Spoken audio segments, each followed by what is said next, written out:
Kalau Ana nak makan bakso, Ana akan datang bakso sini. Bakso Solo Bro. Jom.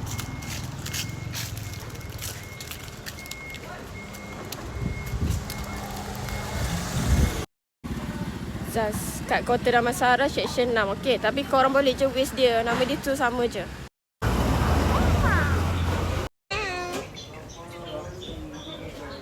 Tangan tu memang wajib masuk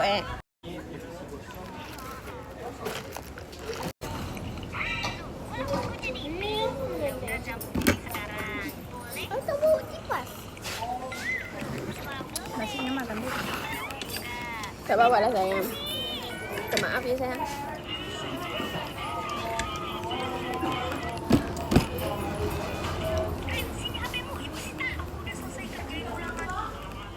Ini baru betul.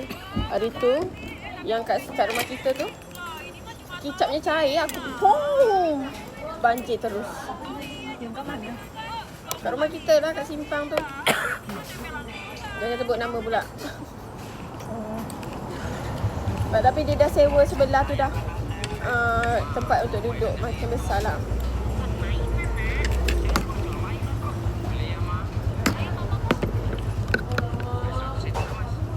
Enak banget.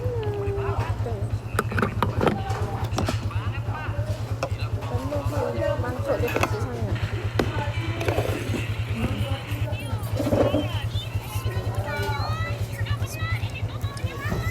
Malam tu yang bertunang ada bertunang. Kita terus ambil bakso. Tak panas lah. Lepas tu makan lah. Makan je lah kan. Baru sibuk makan nasi ni lah kan. Dekat lah. Tak ingin pula makan.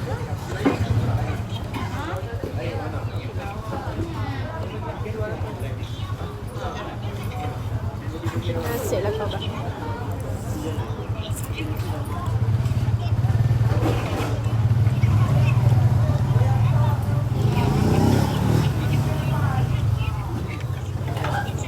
Makan nasi mana? Belakang. Ada tu.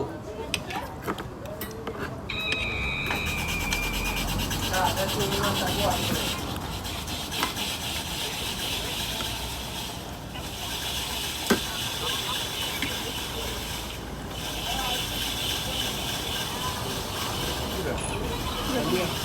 Udah kan?